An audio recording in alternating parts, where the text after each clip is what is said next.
এটা কোরআন বলছে। কোন বাংলা বইয়ের শুরুতে কথা নাই, কোন অঙ্ক বইয়ের শুরুতে কথা নাই, বরং ওই সবগুলো বইয়ের মাকসাদ একটাই, ইকোনমিক্যাল অ্যানিমেলে পরিণত করা। Man is economical animal. একজন মানুষ হবে শুধুমাত্র অর্থনৈতিক প্রাণী, টাকা উপার্জন করার একটা মেশিন, টাকা উপার্জন করার একটা যন্ত্র। এটাই হবে। কে কত বুদ্ধিমত্তা, কে কত জ্ঞান খাটাইয়া পৃথিবী সাজাবে, কত বেশি জমিনের উপরের অংশ সাজাবে আর দুনিয়ার কামাই রোজগারি করবে, এটাই হলো মূল টার্গেট, মূল মাকসাদ, মূল মাকসাদ। এই কারণে 18 বছর বয়সের একটা ছেলে অনেক কিছু পড়ালেখা করছে, কিন্তু এখনো খারাইয়া মুতে। কিন্তু আমার 6 বছরের বাচ্চা এই নুরানি মাদ্রাসায় আমরা চ্যালেঞ্জ করি, কওমি মাদ্রাসা, নুরানি মাদ্রাসা, হাফেজি মাদ্রাসা, 6 বছরের বাচ্চা আমাদের কোনোদিন দাঁড়াইয়া পেশাব করে না, দাঁড়াইয়া মুতে না। আমরা শুধু পড়া শিখাই না, আমরা জিন্দিগি বানাই, জিন্দিগি। কওমি মাদ্রাসা শুধু শব্দ শিখায় না, কওমি মাদ্রাসা শুধু অক্ষর শিখায় না, কওমি মাদ্রাসা জীবন গড়ে দেয়, জীবন, আখলাক গড়ে দেয়, আখলাক, জিন্দিগি বানায় দেয়, জিন্দিগি।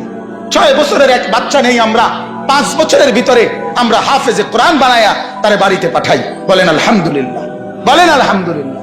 আল্লাহ তাআলা মুসা নবীকে বলছিল, মুসা নবীর মাকে, ও মুসার মা, তোমার কোলের বাচ্চাটা বাক্সত বইরা পানি ঢালায় দাও, নদীতে ফেলাই দাও। তুমি পারতা না, ফেরাউনের ভয়ে তুমি রাখতে পারতা না, ফেলে দাও, এরে বাক্সত ভরে ছেড়ে দাও, নদীতে ছেড়ে দাও। মনে করো পানিতে ভাসাইয়া দিলারি, কিন্তু আমি ওয়াদা দিলাম, ইন্না রাদ্দুহু ইলাইকে, মুসার মা, আমি ছেলেটা তোমার কাছে ফেরত দেব।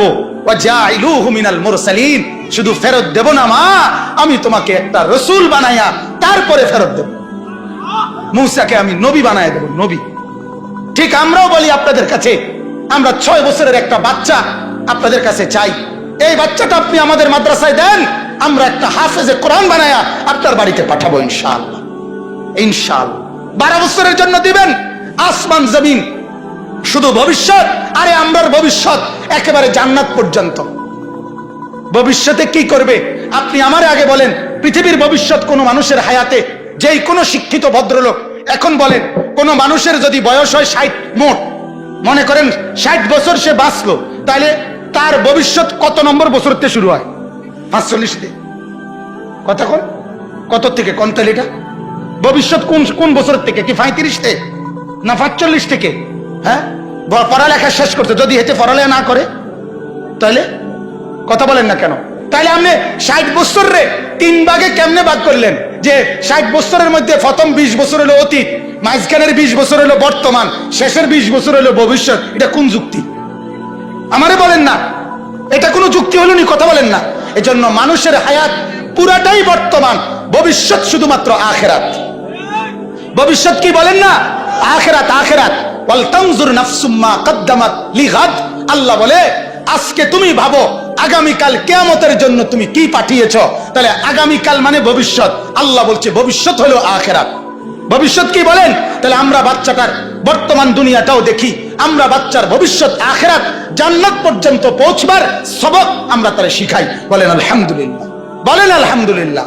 অতএব শেষ কথা এটাই, আল্লাহ বলেন, ওয়া আম্মাল্লাযীনা কাফারু ওয়া কাযযাবু বিআয়াতিনা, যারা তোমরা কুফরি করছো, যারা আমার আয়াত অস্বীকার করছো, ছেড়ে দিচ্ছ, ওয়া লিকাইল আখিরাহ, আখিরাতের সাক্ষাৎ, পরকালের সাক্ষাৎ ভুলে যাচ্ছ, আল্লাহ বলেন, ফাউলাইকা ফিল আযাবি মুহদারুন, তোমরা অবশ্যই জাহান্নামের আযাবের মধ্যেই অংশগ্রহণ করবে। শেষ আয়াত আল্লাহ বলে, ফাসুবহানাল্লাহি হিনা তুমসুনা ওয়া হিনা তুসবিহুন। অতএব হে আমার বান্দা, সকালেও সন্ধ্যায়ও আমার তাসবিহ পড়ো, আমাকেই ভাবো, আমাকেই ডাকো, আমাকেই ডাকো। এরপর আল্লাহ বলছে, ওয়ালাহুল হামদু ফিস সামাওয়াতি ওয়াল আরদ, আসমান আর জমিনের যেখানের যত সৌন্দর্য, যেখানের যত কিছু, সব কিছুর জন্য প্রশংসা পাওয়ার যোগ্য শুধুই আমি। কথা বলেন, কে? আল্লাহ। আল্লাহ। ওয়া আশিয়ান ওয়া হিনা তুযহিরুন, আল্লাহ বলে বিকাল বেলা আমাকেই ডাকো, ওয়া হিনা তুযহিরুন, 2 প্রহরে, দুপুর বেলা আমাকেই ডাকো। আল্লাহ বলে, বান্দা শুধু আমাকেই ভাবো, আমাকেই ডাকো, আমার সাথেই সম্পর্ক গড়ো।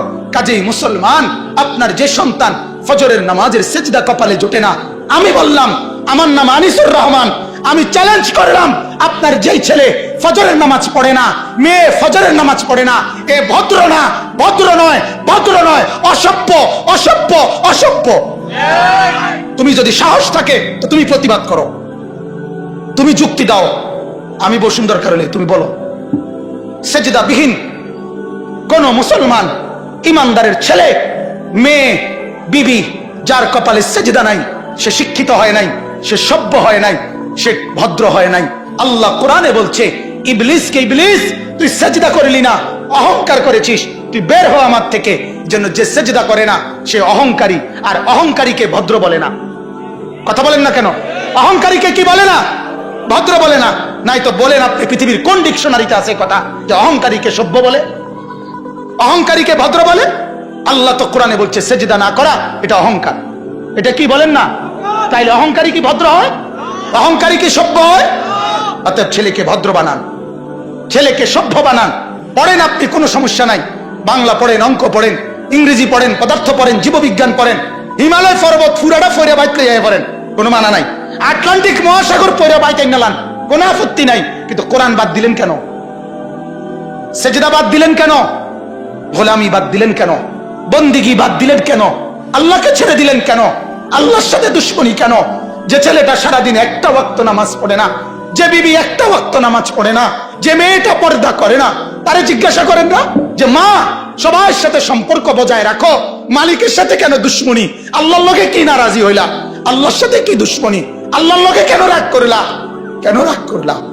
এই বাপ, তোমরা যারা সেজদা করো না, তোমরা বলো না বাজান, বলো না, এই দরদি ভাই চিৎকার করে বললাম, তুমি যদি বলো তোমার পায়ে ধরতে, আমি পায়ে ধরতে রাজি। তুমি যদি বলো তোমারে জড়িয়ে ধরে কাঁদতে, আমি কাঁদতে রাজি। তুমি বলো কেন আল্লাহর সাথে রাগ করলা? কেন আল্লাহর সাথে রাগ করলা? কেন আল্লাহর সাথে নারাজ হইলা? কেন সেজদা কপালে জুটলো না? কেন মালিকের সাথে সারাদিনের এত কিছুর বিনিময়ে আল্লাহ তাআলা একটা মিস কল দিলে, 2 সেকেন্ডের একটা মিস কল দিলে বন্ধু তুমি টের পাও তোমার মোবাইলে মিস কল আসছে।